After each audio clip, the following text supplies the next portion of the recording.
This is the Horse Radio Network. This is episode 229 of the Dressage radio show on the Horse Radio Network.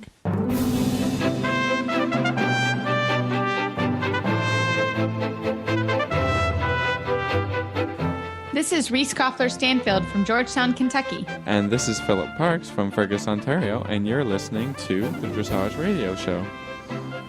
With you, Philip, as the producer. How are you this week? You and me. I'm doing good. I know. I'm doing good. We can do it. Yeah, just one extra thing, right? Exactly. It will add to our talents. So, Philip, how's your week been? It's crazy. I can't tell you how crazy it's getting, and just it's wedding countdown. All this planning coming to fruition. So, yeah, I'm just trying to fit everything in, including the Dressage radio show. So. Exactly. Well, I remember being that point right before Travis and I got married, and it is a very stressful time. But this time next week, next Thursday, you will be ready to party because Travis and I will be in Canada. So I cannot wait for our trip next week. And of course, to our listeners, I will tell you, I'll give you a full report the week that Philip is on his honeymoon.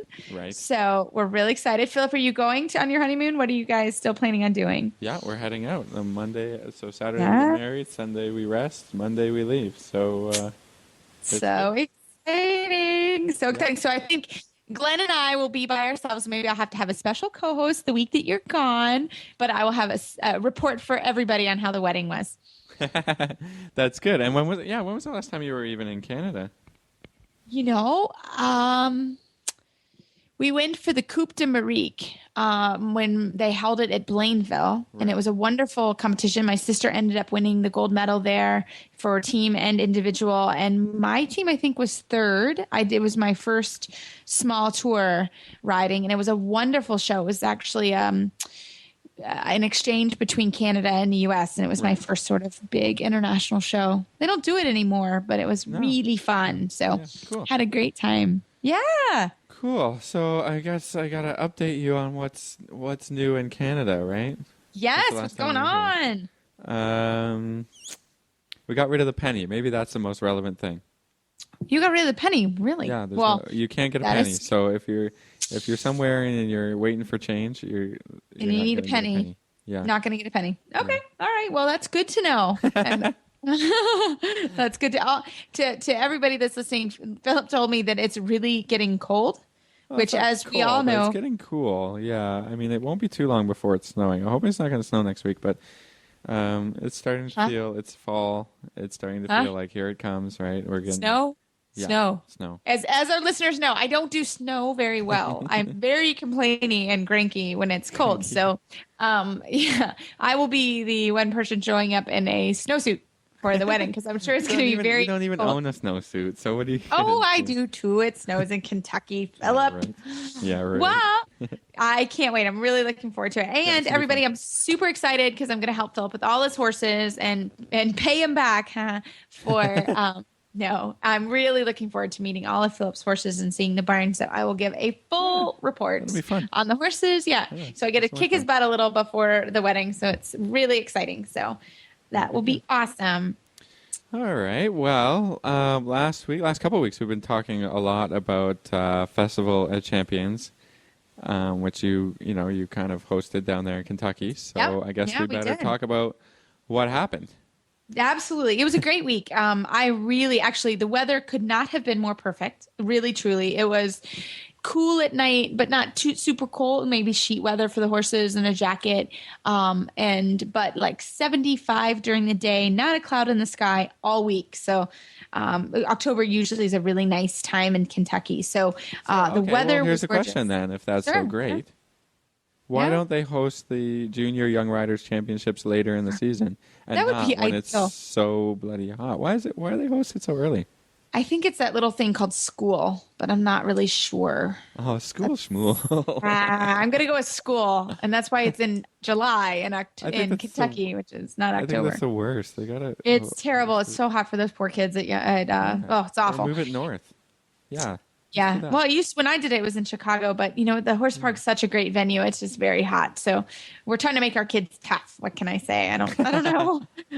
But the weather was gorgeous and it was really a wonderful time. And when I don't know when it'll be back here again, but keep an eye out because, everything was free. You could do the tables and that type of thing, but the rest of the time you could just pay $5 to come in the horse park and it was free. And they were great Grand Prix rides. They were great Intermediate 1 rides. So it was really cool to watch and to be a part of it. My student, Cassie, who we had on the show before, she was 5th overall in the Brentina Cup.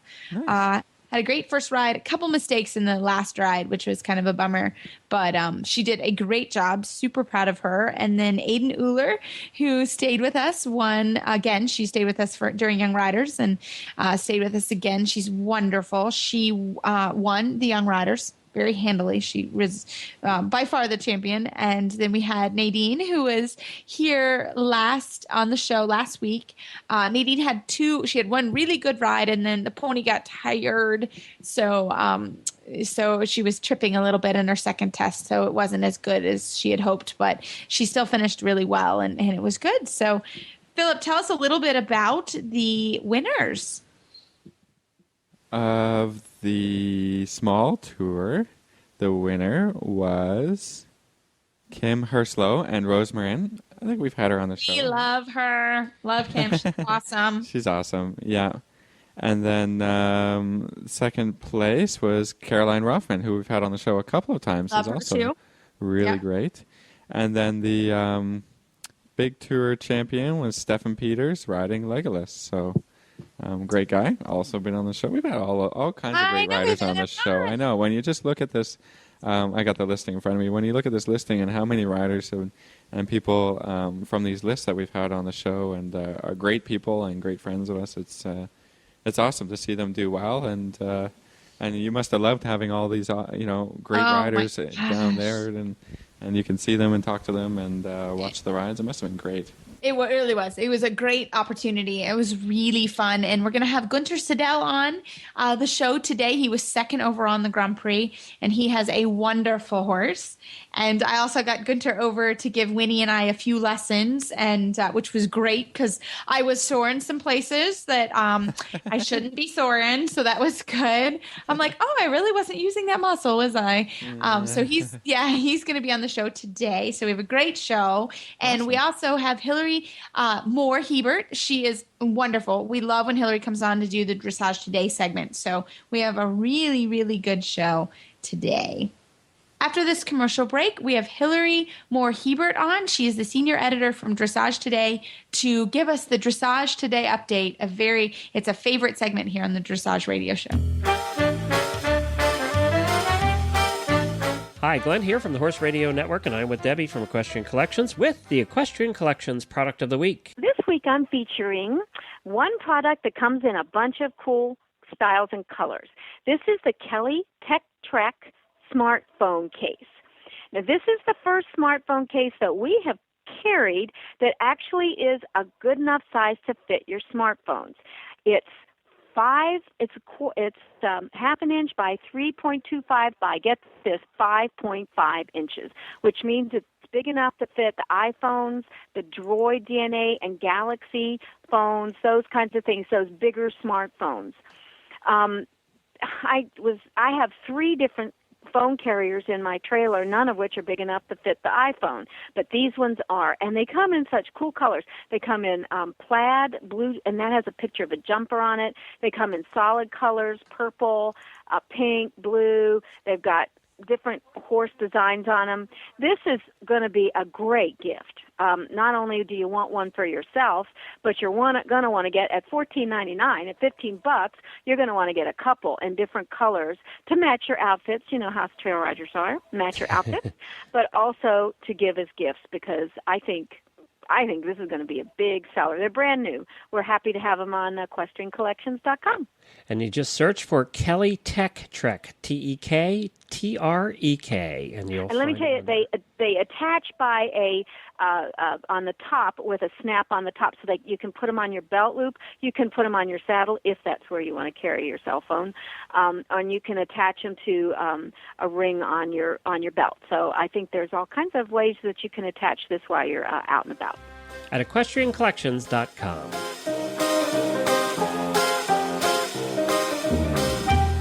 Well, this is our favorite segment of the month. We are so happy to have Hillary Moore Hebert, senior editor from Dressage Today, to talk with us about what's going on at Dressage Today this month.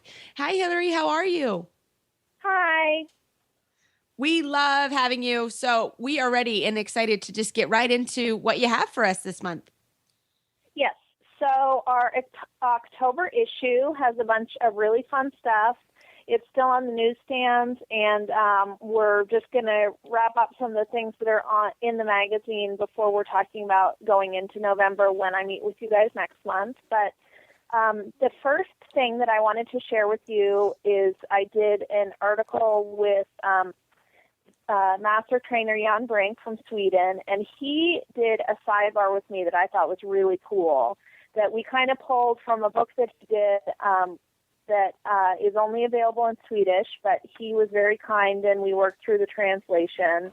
But he talked about how when you do a translation of anything, that there's sometimes not exact translations in words, and I definitely noticed that as we do the translation from the German training scale. But he said that in Sweden, the biggest thing is that they don't use the term scale the way we do, where it means like a ladder or stairs. And so they really consider the training scale as a training, more of a training approach. And what he says is he uses it instead as a picture of how the horse should have things in his training, and that they're all milestones. So we're still talking about the same thing with rhythm, relaxation, all the way up. But that he uses it as milestones, and that there are several pieces and modules that he works with throughout his training that form the base of the horse's training, and the top arrives when you see it after that. So I thought that was really interesting, and I wanted to hear your guys' thoughts on, how you interpret the training scale in the way that we think of it as a pyramid in the U.S. No, I think that's a really interesting concept, and I think it's essentially just a different way to look at it, but I love it. And I think that it makes dressage having either a scale or modules or milestones really helps sort of everybody, trainer, rider, horse, kind of know where they are and what they're working for. I think dressage, there's so much theory that you can get involved with, but when you have an actual, for example, we have the training scale poster in the arena, and sometimes everybody needs to stop and we need to look at that and just make sure that our theory and where we're going is in the right spot. So I like having the scale. I think the same idea, having modules or having different milestones that everybody can sort of say, okay, hey, good job. You can now work toward collection, for example, or your straightness is off. That's why your collection's not working.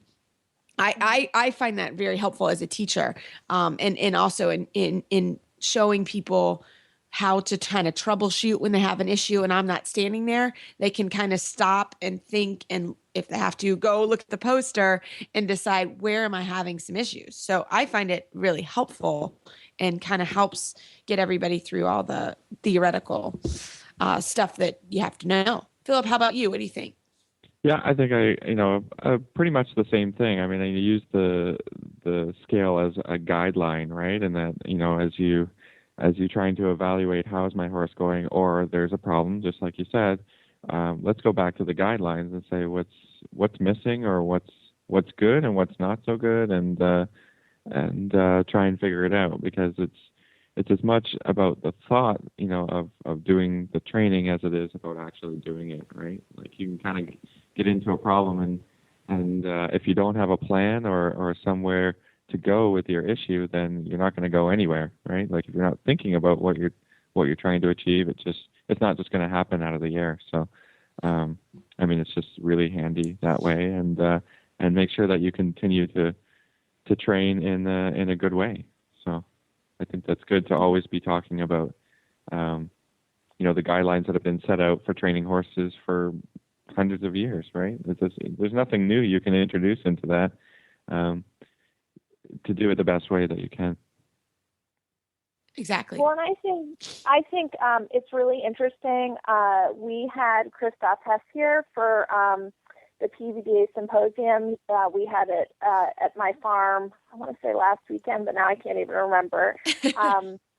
But we had a couple people come in, and what I thought was really interesting is Linda Pirelli actually flew up from Texas, and Tick Maynard came to do a natural horsemanship demonstration, but he's also long-listed for the eventing team. And it was really interesting because I think that it's exactly what you guys were just saying. There's so much horsemanship in general that has been around forever.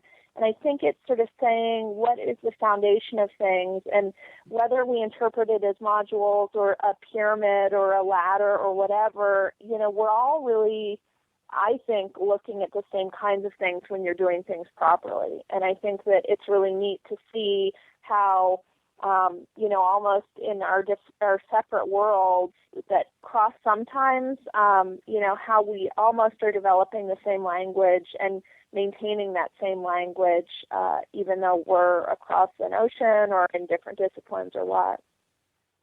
Exactly. No, and I love how you're just talking about that as well, because I think you can learn from everybody. Even maybe it's learn what not to do, but in this case, just thinking about it as modules or milestones is sort of a different way to wrap your head around the concept, and I love that. So, very, very good. And Jan Brink is wonderful. Mm-hmm. So, Hillary, what's our next one? So the next one is, speaking of going across disciplines, Louise Robson continues part 2. She retrains a lot of Queen Elizabeth's off-the-track thoroughbreds for dressage, and I've now been following her on Facebook, and it seems like she just is having success after success with them.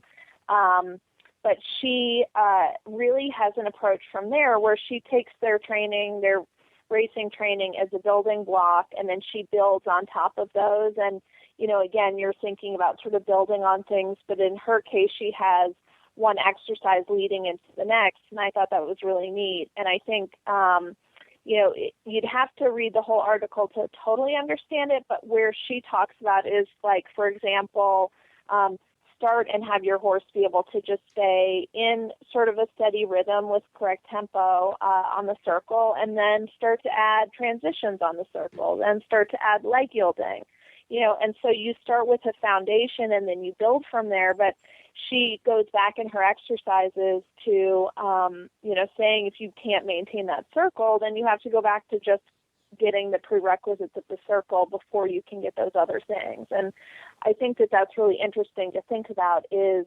not only keeping an eye on the elements of the training scale, but also if you're doing, a diagonal, for example, to the tempi changes, or diagonal to extended trot, if you can't keep straightness on the diagonal, then you shouldn't be starting the rest of the, more advanced aspects of that movement. You need to go back to get, a true diagonal. You need to be able to feel like you can maintain your position, have control of your horse, adjustability, etc., before you keep climbing up.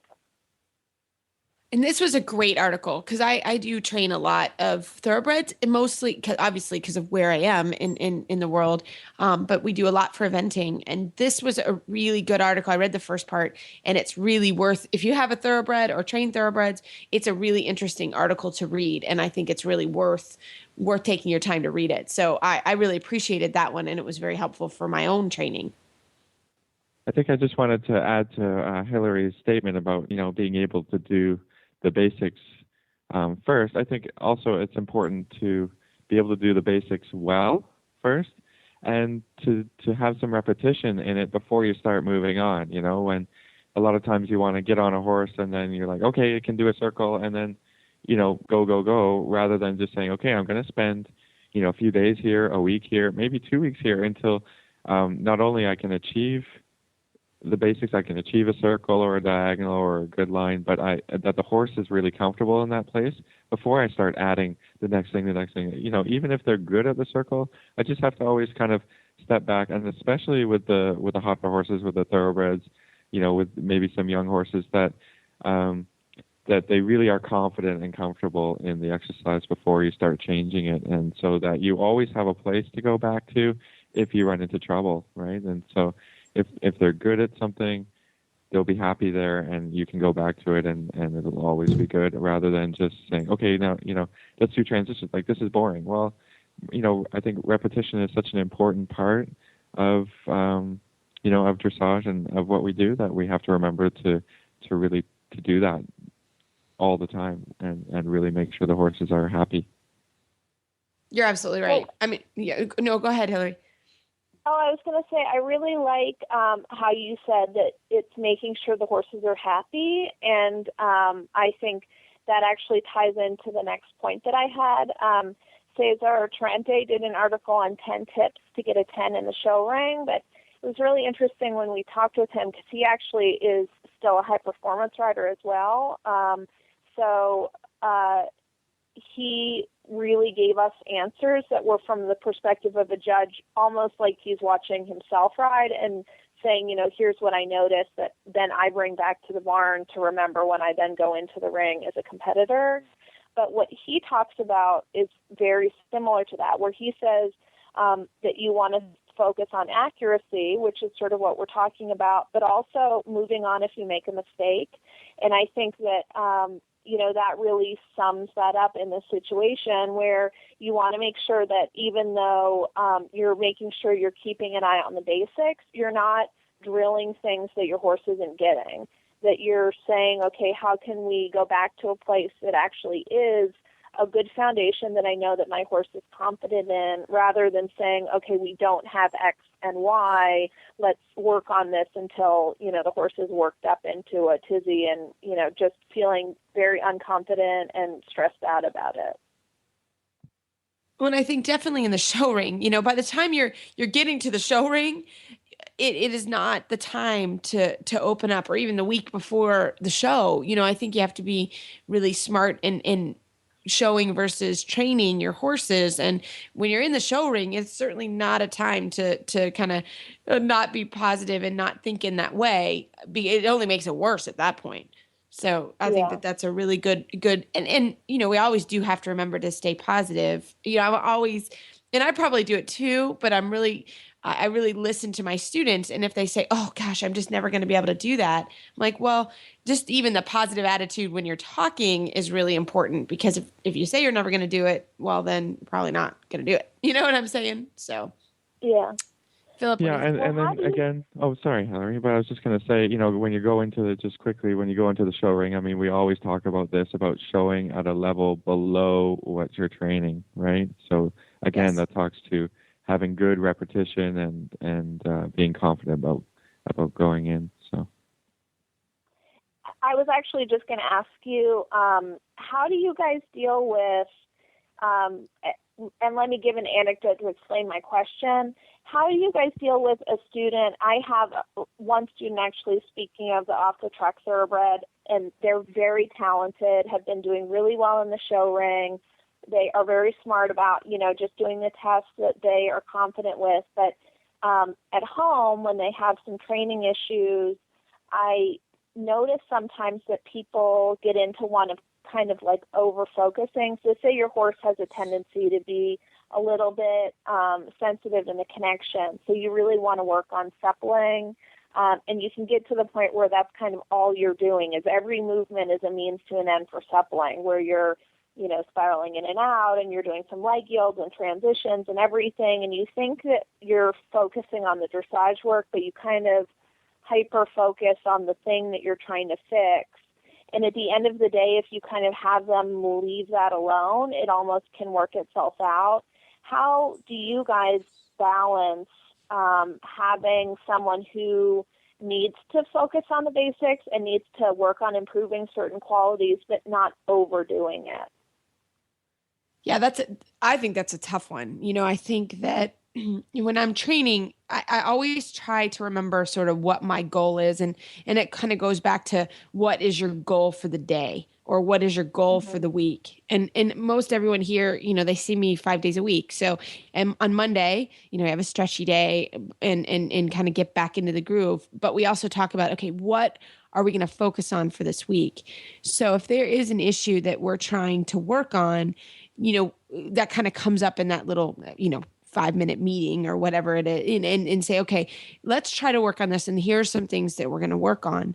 And as I see the week continue and things are getting better, I do try to say, okay, come on, let's bring in something else so that they don't that you don't hyper focus. I certainly do it in my own writing too. It's really easy to do it when you're really focused on one thing. So I think, knowing what you're trying to fix, knowing some other things that you could work on to help fix that issue is really important.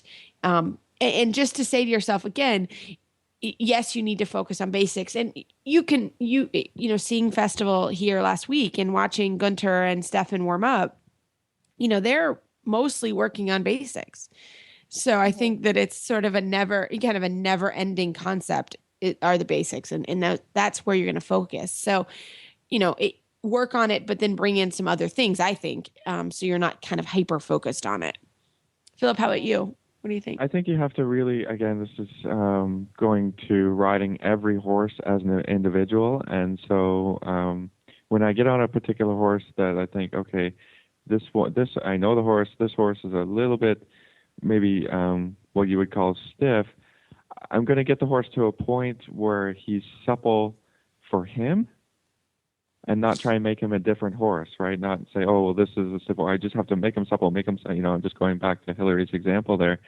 And then, he can never, he can never move on sort of thing. So, you do your warm up, you do your suppling exercise, and then we're going to try something a little bit more difficult, and that can help show me where the problem is, right? So I just move up and I say, okay, I'm working on this a little bit. And then it says, oh, well, the problem has occurred or something. And then I go back, work the basics, and then keep kind of going back and forth within the training of the horse. So I'm not stuck at leg yield.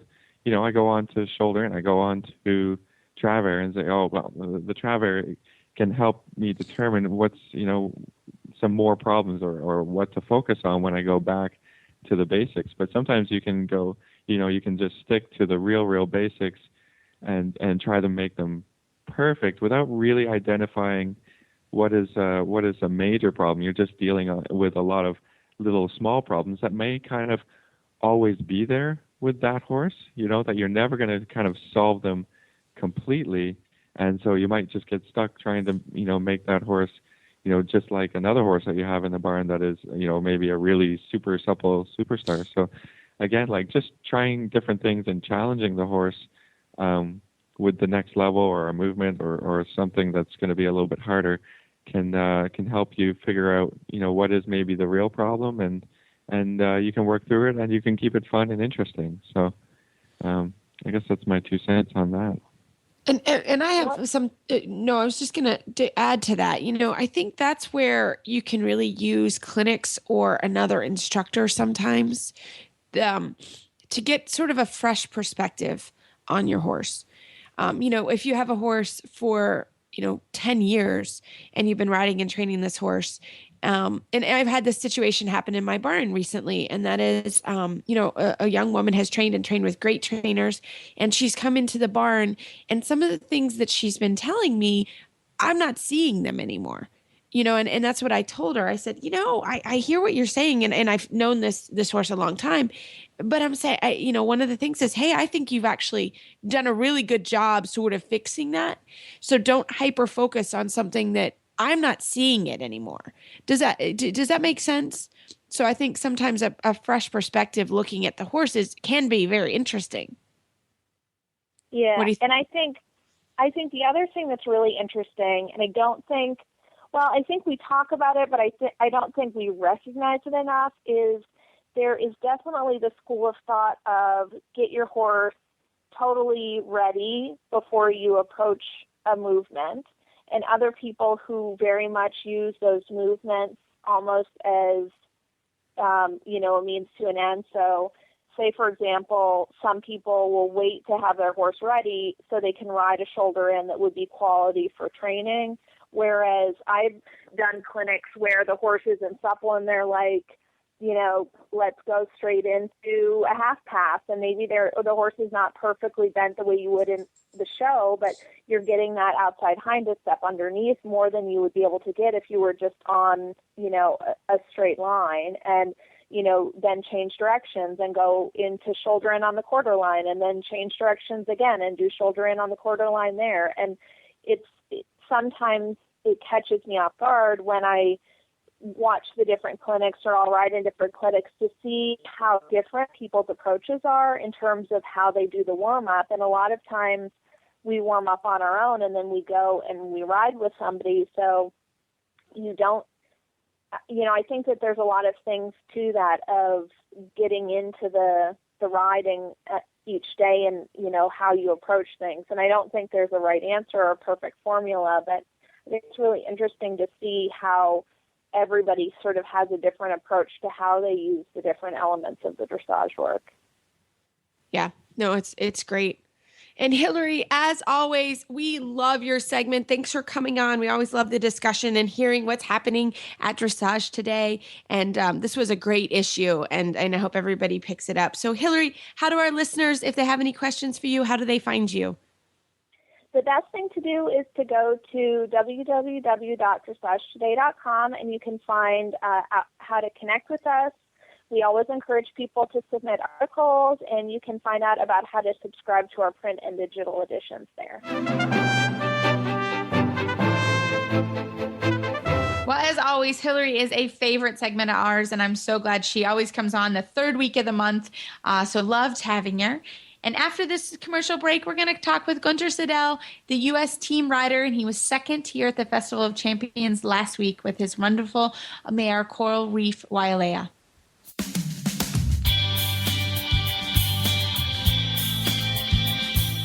Glenn the Geek here. The life of horse person is hard enough, and we all hate doing the required paperwork, and unfortunately many of us never get around to it, and it just piles up on our desk. That is about to change thanks to the EquiSketch Records app for your iPhone or iPad. My wife and I use it to track our horses, and we absolutely love this thing. EquiSketch Records is the most thorough and complete equestrian records app on the market today. We love this app because you can track your farrier work, your dental, your coggins, medicines, worming, and so much more. And you can get reminders on your device when all of these things are due. You'll never forget a worming or shots or farrier visit again.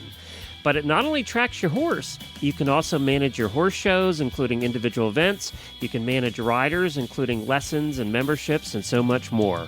And you can sync it between your iPhone and your iPad, and all of this for the price of a couple of cups of coffee from Starbucks. Search for EquiSketch Records in the iOS App Store or go to EquiSketch.com. That's EquiSketch.com. EquiSketch.com. Well, it is truly my pleasure to introduce Guenter Seidel to the Dressage Radio Show today. Guenter, thanks so much for coming on the show. Thank you for having me. Well, you are so kind. I already told our listeners that my rider, Cassie, was on your pony team for the fundraiser. We had a Pony Games fundraiser, and you sadly or happily texted me, and so I scammed you on coming on the show to tell us a little bit more about your mare and your time in Kentucky. Well, first of all, I had a great day. I left Kentucky, and it was a very fun show. But I have to say, one of my highlights was the pony game. It was so fun. It was right before the freestyle, and I was more nervous about that than my freestyle. And your team was very good. Your team, it was a slow and the kids were amazing. Yeah, it was fun. It was a fundraiser for the U.S. Dressage, and Guenter and Stefan, Debbie, Robert all volunteered their time to help raise money for USET and USEF. So I'm sure people can still donate if they would like, but it was really fun, Guenter. And you can run fast. You had to run quite fast because your team kept knocking stuff over. But thank God we only had to run. I think there was talk before about that we should get on the ponies ourselves and run around, but I thought that would have been a bad idea because knowing how competitive we all are, we probably would have killed ourselves on this little pony. Yeah, But I you think wouldn't it was want a to very hit smart or idea. hurt before you had the show. So who was the winner? How did the results end up? I think Robert and Debbie's team won. And you're but they had some very generous sponsors behind them as well. Okay, well that helps. They did. It was a money game. So each team, if you raised a certain amount of money, got a certain amount of points. And then there was an element of you had to perform pony games, and so you got points for that, but it wasn't as highly weighted as the money was. Yeah, as always. I thought it was. I think it was a brilliant idea. Actually, Yes. it was a great idea. It was Sounds very awesome. fun. Yeah. And your team was very well coached. You did a great job. You had this slow and steady team. And, Thank you. but there was one where we had a baton toss that didn't work, and it was great fun. It really was. I know. It was fun. Yeah. Well, Guenter, tell us about your lovely mare. She is wonderful. Well, my lovely mare, she traveled really well there, and we arrived in a big rainstorm. And then the weather turned beautiful the next day. And it was from the venue, it's a little different in the way that you have quite a track or a little walk from the stable to the warm-up area and to the competition ring. And she handled that very well. She was very good about going out and doing that. And she was a little tight in the Grand Prix. She actually started playing with her tongue and got her tongue over the bit. And on my first diagonal, when I went in there, I said, oh, my God. And then... of course, the ride was a little hesitant, and in the walk, she got her tongue back under the bit and was good, and then the rest of the test was a little more solid. But that resulted in me riding a little more careful in the Grand Prix special, and she was good, but still was a bit conservative, and then I think by the freestyle, she was really, really good and felt really solid, and how she usually does. So it was a good, fun show overall for her. Yeah, and she was beautiful. Guenter, can you tell us a little bit about your freestyle and how you came up? Because it's really beautiful. A friend of mine, Marie Myers, I rode her horse a couple of years ago for one season, and we made up a freestyle with Neil Diamond music, and I liked the music so much, I took part of that over and added on to it and made it a little more difficult, and that's how I came up with the music. And she helped me with the music. And the rest, Terry Gallo helps me with my freestyle music, putting it all together and stuff like this. So it's great music, and in the course of moving on, I have to change it slightly to make things a little more difficult as we go along, and as she's capable of doing something a little more difficult. But so far, I've gotten very, very good feedback on the music. So that's a really interesting question for all our listeners. How do you decide when is a good time to change your music?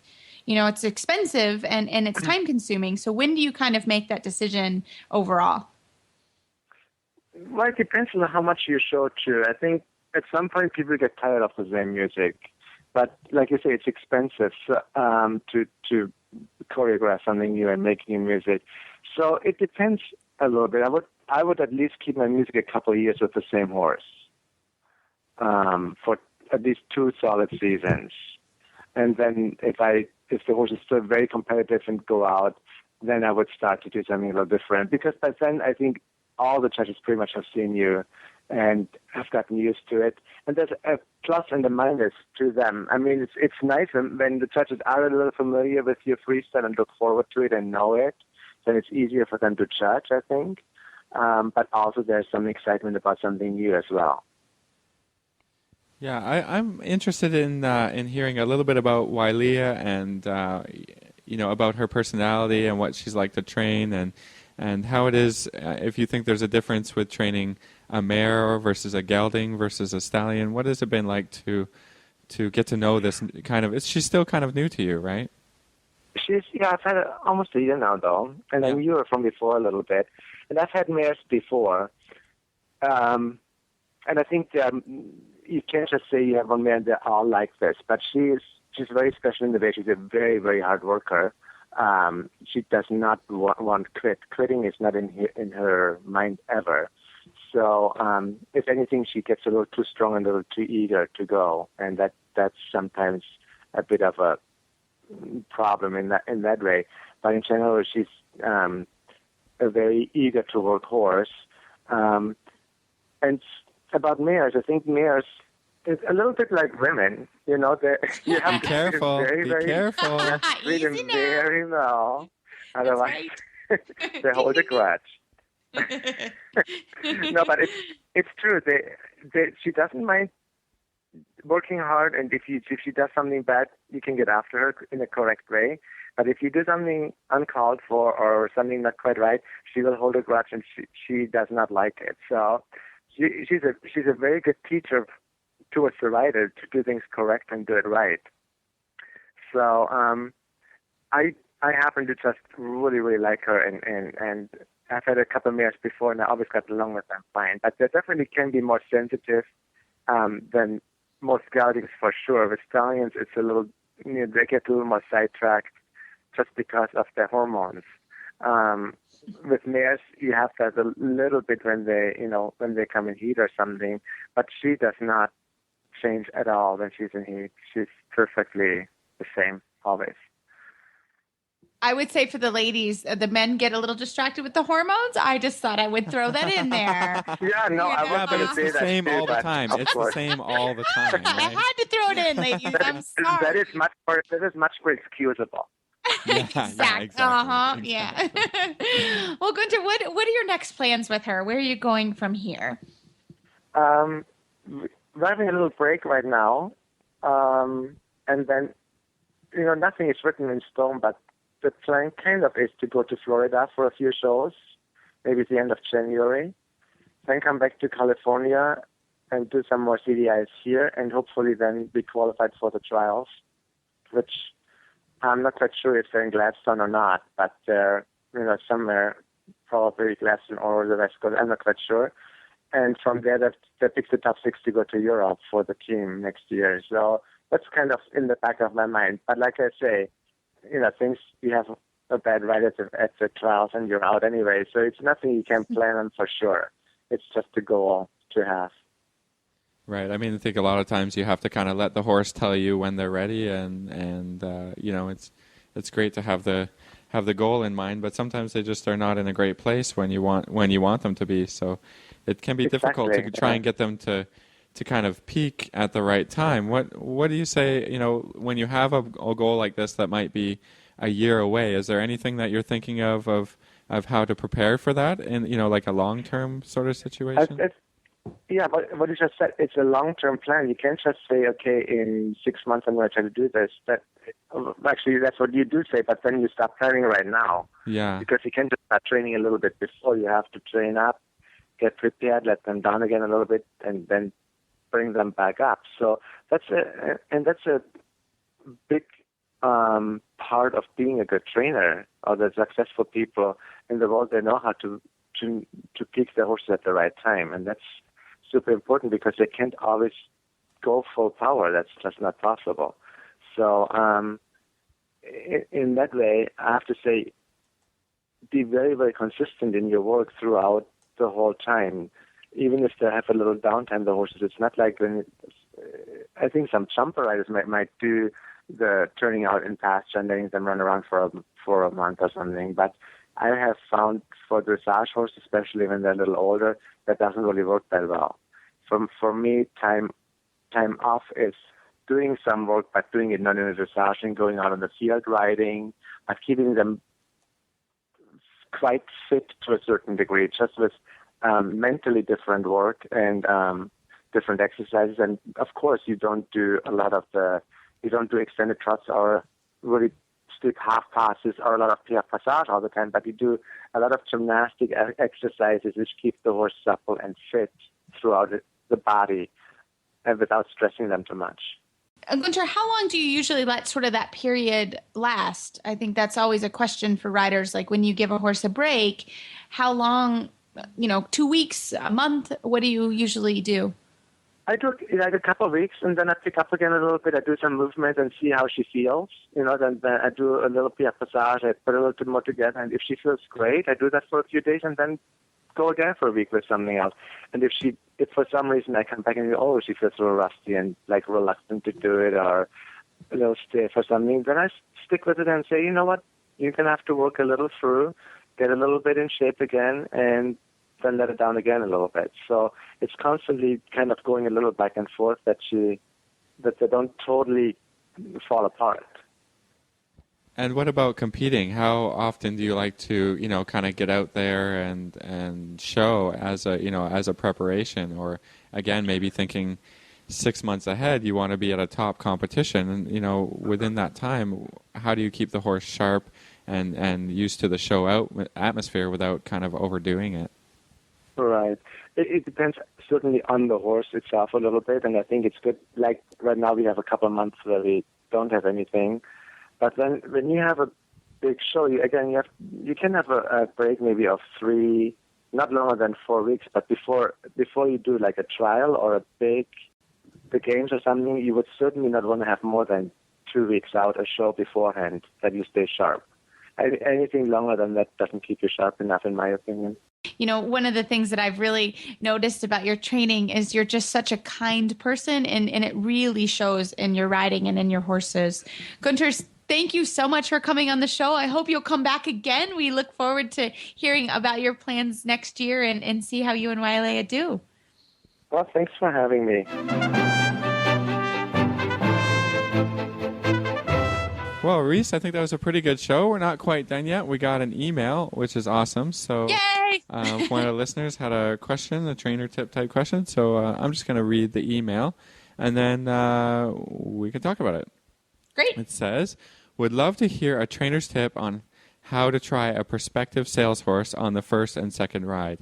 Not the obvious things like bring your trainer, but maybe some specifics about how to evaluate the ride and the partnership that will be in the future. What are some of the pitfalls in the evaluation to avoid? And all the help we can give her. This is Jean Rudy on trial rides. This is a good question, actually, because I've got to do some trial rides coming up this week before I leave for a client who is looking for a new horse. This is kind of the time of the year that we do it as well here after kind of the show season, and people are thinking of getting a new horse. So, Reese, how about you? You take this I'll start us off. Yeah, no, I'll be happy to. So I think number one and this is, Europe versus America. In Europe, we could do a whole show on shopping in Europe, but I think in general, you need to make sure you have a quality agent that you're working for or somebody that can speak the language from someone that has lived there. And you too, Philip, like I have seen some deals go really badly. And, at the time I was only speaking English, but I was fluent in German. So, I heard some things and ended 2 deals that were not, because they were trying to pull some wool over my client's eyes. So, or it wasn't even a client, it was a friend. Right. So I think it's important to take, number one, a qualified and reputable agent if you're going to Europe. Number one, it doesn't have to be a trainer. But I think you need somebody that speaks the language and somebody to be your representative. So there are good people. There are bad people too, just like in America. And so you need to know that. So that's my first about Europe is it's great to find Europe, but you need a reputable agent over there to kind of watch your back a little bit. But when it comes to trying horses in general, and this is Europe, but in the U.S. too, I've certainly, or Canada, I certainly have had really good luck in the U.S. recently. So I always look stateside or in the continent before I start going overseas. I don't know how you feel, Philip, about that, but I start there and then go to Europe if need be, and it's very needed. I think I actually have a trip this winter to do. Which is awesome. I love shopping in Europe. I'm not going to lie. But here's the thing. Like, I think when you try a horse, number one, everybody's expectations need to be clear. What are you using the horse for? Is it for an adult amateur? Is it for a professional? Is it for an adult amateur that has professional help all the time? That's important to know. So there's certain things that I do when I get on a horse in general. First of all, I want to feel how the horse is in the contact. I personally do not like horses that are strong. I had one one when I was younger as a young rider, it was so strong. He hurt my back every day. So I don't do strong. So that's the number one. If they're strong and locked in the contact, for me, that's not a desirable trait. So I like to feel how they feel in the contact, and then I like to feel how they feel off my leg. If I'm looking for myself, I want something that's going to be quite hot off my leg. If I'm looking for an adult amateur, however, I feel that that's a little different. I don't necessarily want them to be super hot, depending on the amateur. Again, it's a range. So that's the first two things that I check. I check sort of stop and go, how they are in the contact. And then from there, I proceed on to doing exercises. I do shoulder in, haunches in, changes if that's what I'm looking for in an upper level horse. And are there issues? Can the horse bend left and right? That's important. Are the changes clean? That's a big deal. When I ride changes, sometimes I try to just sit up there and not do anything. And what happens without any major work? Just go across the diagonal, move your legs, and see what happens. I think that's important. If I'm trying young horses, I also want to see how that horse is maybe inside. I always take the horses outside if that's available. I always take them out to walk somewhere, if it's around the barn even, or on a trail ride, or just in the field, which would be what we would do. I try to do that. So I try to do a ride variety of things with those horses. If you can, I try to take off my jacket. I know that sounds stupid, but I've had horses that aren't good about that. So those are some things that I do on a regular basis when I try horses. But again, I think where people get in trouble is expectations. And what do you need the horse for? What are you looking for? Philip, how about you? Yeah, that's all really good stuff. I was just trying to think, when I go, what I really try, what's my advice here is just when I sit on the horse for the first time, I try and do as little as possible. Yeah. I kind of throw away the contact, just put my leg on, like just really, really basics, and I try and let the horse tell me what's their personality, what are they going to try and do, right? So, when you sit on, I ride a lot of horses every day, and I train a lot of horses every day, but I try and get on a prospective horse and not train it, which is tough. It's kind of like turning yourself off a little bit and just saying, I'm just going to kind of ride you, and you tell me how you go, right? Instead of like getting on and going, oh, you weren't quick enough, or, oh, I got to fix that. I say, I don't fix anything. I just say, what's this horse like, If I let the contact go and I put my leg on and the horse runs away, then I say, okay, this is a horse that wants to run away, and it's hard to evaluate that if you're a trainer because you just want to get on and train, right? And say, oh, don't do that, or, do this, do that. So I do my best to really ride as I think my amateur is going to ride. Like, if I have an amateur that's not too educated with the hand or whatever, then I just kind of try and simulate that, and then and then just go through and do the exercises. If the person tells me, okay, this, I'm going to see a second level horse, then I'm going to do everything from second level, right? And I'm not going to train the horse. I'm just going to try and ride some shoulder in, right? Not tell the horse how to do the. It's kind of hard to explain, but not try and tell the horse how to do shoulder in, but just kind of point it across the diagonal, or point it, and push it down the wall and see if it does it, right? What I really try not to do also is to say, okay, this is this person has told me it's a second level horse, and then try and ride it third level. Like, that doesn't make any sense, right? Yeah, that's a good one. Sometimes your client goes, well, will it do third level, Phil? Like, they say, I have no idea. They've told me it does second level. I'm going to try to do second. If it doesn't do second level, then when they told me it does second level, then I'm like, okay, this is not making sense, and maybe this is not a good purchase, right? So try not to train the horse, or try not to try and evaluate,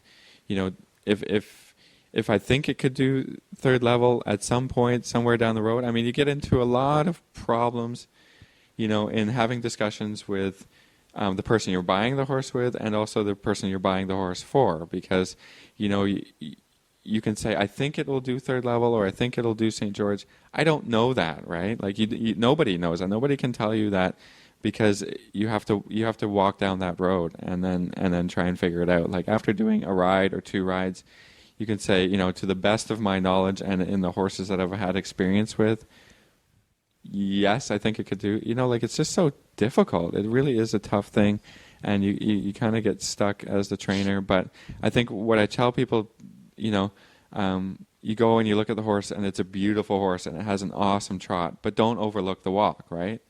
I mean, stuff like that where it's like, oh, but he's got such a great trot, and then it's like, yes, but there's problems in the walk, or there's problems in the canter. Well, can't you fix that? Well, no. Maybe. I've got it. Maybe. Maybe. Right? That's a maybe. That's a big maybe. So, when you're buying a horse, I think you got to try and write down some things that say, these things are really important to me, and I will not overlook them. Here's a list of things that I'd like, but maybe are not as important, and I could overlook, right? And here's some things that, are not important at all, right? And so, I try and get my buyer to kind of look at those things, right? And get into some specifics, right? And then you can kind of narrow down your list of horses and figure it out. But I think people get into a lot of trouble, and it's just a very difficult thing. So. No, I think that was a really good idea. I mean, we especially in Europe, because you're tired anyways, because you probably get off the plane and you go right to horse shopping. You think it's a European vacation, but it's actually a lot of work. And I tell people, this is silly, but if you haven't ridden before you go to Europe and you're looking for a horse, please ride. I mean, I know that sounds silly, but you're going to be on the plane for 8 hours. You're going to get off. It's morning, and you're going to want to start shopping. So, typically in Europe, you see maybe 8 or 10 a day, sometimes, depending on the horses. So I always have a notebook. And that is true if I am going down the road. Like, what did I like about this horse? What are things that I don't like about this horse? And I know this is silly to say this, but I always get a feeling if it's the right horse or not. It's sort of like, I say to my clients, it's kind of like finding a husband in a way. Or Philip finding a lady, depending on where you're going. Yeah. You kind of know, like, okay, I want to go. I can't wait for my second date. And then there's some where you're like, yeah, I just didn't feel it. If you don't feel it, it's probably not going to change. And I think some people overlook that. Like, what are some positive? What are negatives? There are going to be negatives on every horse. It's just like every person you date or go or marry, there's going to be some negatives, but what can you live with? What can you not live with? And write it down, when you get back in your car or whatever, however you want to write it down, so you can remember, and especially in Europe, because you see a lot. And then, if you don't love it, don't bring it out again. I'm That's very right. much. Yeah. I mean, you see that quite a bit. Like, oh, he was pretty good. And, and then you're just, just buy the horse that feels right for you. Right. Right. Right. The rider, like as a trainer and a rider, you can evaluate, a lot of things and give advice. But in the end, it does have to be your decision. Don't get pushed into a horse that you don't like. Correct. Or that you're not feeling the love, right? Right. Because if you don't feel it right away, it's not going to get better. It'll be your horse. It will not be your trainer's horse. Right. And, exactly. you see that a little bit where, the trainers, oh, this is a great horse. And maybe they're thinking for themselves, right? Like that's a little bit of a love factor that can happen. I mean, you got to ride the horse every day. You sit and on you've it. got to groom You it, love it. and you've got to deal with take it to the horse right. show and feed it, and right. I think that's really important. And my other sort of pet peeve, and I think people feel really uncomfortable, if you don't like the horse, when you see someone on it, tell them you don't like it. Yeah. You know what I'm saying? Like, it drives me crazy when people are like, well, I didn't really like that horse, but I rode him anyways. Well, okay, but a little bit of a waste of time. It's a waste of everybody's time. It's a waste of the horse's time, number one. And then it's a waste of the trainer's time. And then the trainer typically has to go back and rewrite it, et cetera, et cetera. So I think people always feel a little awkward when they're buying horses. Like, oh, they brought the horse out. I should sit on it. If you don't like it, say it. Yeah, it's like a. Yeah, I mean, I've had lots of different situations in selling a horse, and I appreciate it. You don't think it's for you? Great. Doesn't mean it doesn't mean it's a bad horse. Exactly. I mean, and I don't really take it as a reflection. Nope. On my training or on my riding or whatever. I mean, as a trainer, we get lots of horses in for sale. they're somebody else's horse, right? So, Right. or even if it's my own horse, I deal with. I ride a lot of horses. You don't necessarily like that horse. That's great. Fine. No big deal. No big deal. No, I think that's the one question I get a lot. Well, what if I don't like it? Well, if you don't like it, say it. And it may be something silly. It may be the horse's shape of his ears, whatever. It doesn't matter. If I'm just picking. If you're not going to buy it, then don't. Or if you're not thinking of buying it, or it's just don't feel bad about it. Work. Don't feel bad. People, people understand. I understand. I don't get offended. It's great. Nope. So, yep. I think there's no, from the going back to the email, I think there's no specific exercise that I get on and say, yeah, if I do this, and if I don't, if the horse doesn't do that I don't buy it. Right. Nope. I think every horse is unique, and every horse does the job in a little bit of a different way. So all I have to do is kind of marry the horse to the rider. Right? Marry the horse to the job that he's supposed to do. And then, kind of think of the price after that. Right. Because I don't get caught up in prices like, oh, this horse is $30,000 and that horse is $20,000. Obviously the $30,000. No, maybe the $20,000 horse will be perfect for you. Right. Buy that one. Yeah. Save yourself some money. Yeah, save yourself some money. Don't second guess yourself. Like you get a lot. Well, I really like that one, but should I like that one? No, you like that one. Great. This is, and then go and talk to your trainer and get good advice. Get good advice. I mean, the other thing about advice, if it doesn't sound right, it probably isn't right. Yeah, it's true. Just because I know a lot about horses and I know quite a bit about training, if it doesn't sound right to you, maybe the advice is not great. It's just a hard thing to try and find the right horse for. It is for a the very right hard rider. thing, and it takes a lot of time, and it takes seeing quite a few horses And I also tell people to do a lot of internet shopping. I have spent millions on the computer. I think that's, educate yourself a little bit about, what does a fourth level gelding who's 13 cost? You can find that pretty easily on the internet and figure that out. Yeah. So, sort of about price, it's pretty easy now to go online, but you do need to research a little bit before you go to Europe or before you go in the US and you can find out a lot that way. So, and the other thing is, ride your friends' horses. I mean, I think that it is daunting when when you're not having certain people, when you don't ride a lot of horses, and it's daunting to be like, oh, I have to go ride other horses. Well, call some friends up, ride some other horses, that type of thing. I think that's a really good idea. I mean, again, and you don't have to be a great rider to buy a horse. No. You know what I mean? Like, don't get nervous. Like, you're the rider you are, and you come to a trial being that rider. Just be that rider. Just take a deep breath and go for it. And if the horse, if it's supposed to be for an amateur rider, it should be safe. It doesn't give you a safe feeling. That's not your fault, right? Get off. Get off. Get off. It, again, doesn't hurt anybody's feelings. Yeah. And again, I certainly sit on a lot of horses. I don't get along with 100% of horses I sit on. And, I'm not going to try and, go to somebody's place and train their horse. I just say, you know what? I just don't get a great feeling. That's all there is to it. It doesn't mean it's a bad horse. Doesn't even mean the training is good or bad or whatever. I don't get along with it. That's right. And I think really your gut feeling is important. And I tell people, you'll know in your gut a little bit if it's the right horse. That's how I kind of know right away. I know, I always say, can I envision that horse in my barn? And when I buy a horse for a client, my thing is, when you go on vacation, am I going to want to ride that horse and feed that horse and take care of him? That's sort of what I ask myself. And that's like the question I ask myself. Like, am I going to look forward to coming in that barn and sitting on that horse every day? Yeah. And if I say no, well, then I don't even look at it. Or if there's something in me that says, yeah. So those are some advice. And it really, we could do a whole show. Or we could do 3 shows on this topic. It's a tricky topic. To try horses. It really is. But always go with somebody you trust and always have, your expectations of what you want the horse to do and have, do your research. And I think you can always be successful that way.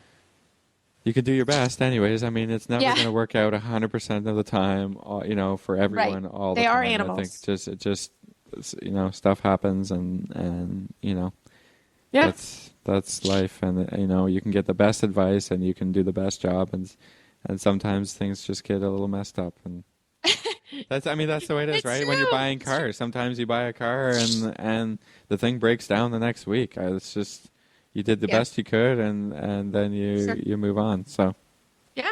hopefully that helps. Yeah. Hopefully Thank it you helps. so much for the email, Yay. and we love it. We love to get on a discussion and get on a topic. Like Reese said, we could talk about this for hours probably. But, we have to cut ourselves off once in a while. Yeah, exactly. Especially when we don't have a producer that kind of will send us a cuts message. us off. Guys, it's enough. So hopefully that wasn't too much rambling, I guess. Yeah. Well, everybody, you can find our show notes and links to today's guests on our website, dressageradio.com. You can like us on Facebook. Just search Dressage Radio Show. Follow us on Twitter at Horse Radio. My website is maplecrestfarmky.com, and my email is reese@horseradionetwork.com. You can find me at philipparksequestrian.com, and my email is philip@horseradionetwork.com. I'd like to thank our sponsors this week for allowing us to put on another great show. And don't forget to check out all the other shows on the Horse Radio Network at horseradionetwork.com. And I just want to give a special shout out to Philip and Meredith that you guys have a wonderful wedding next week. And we can't wait to be there and celebrate. And I know everybody, all of our listeners are cheering you guys on. So have a great week, It's going to be Philip. wonderful. We're and really Meredith. looking forward to it. Yeah. Absolutely.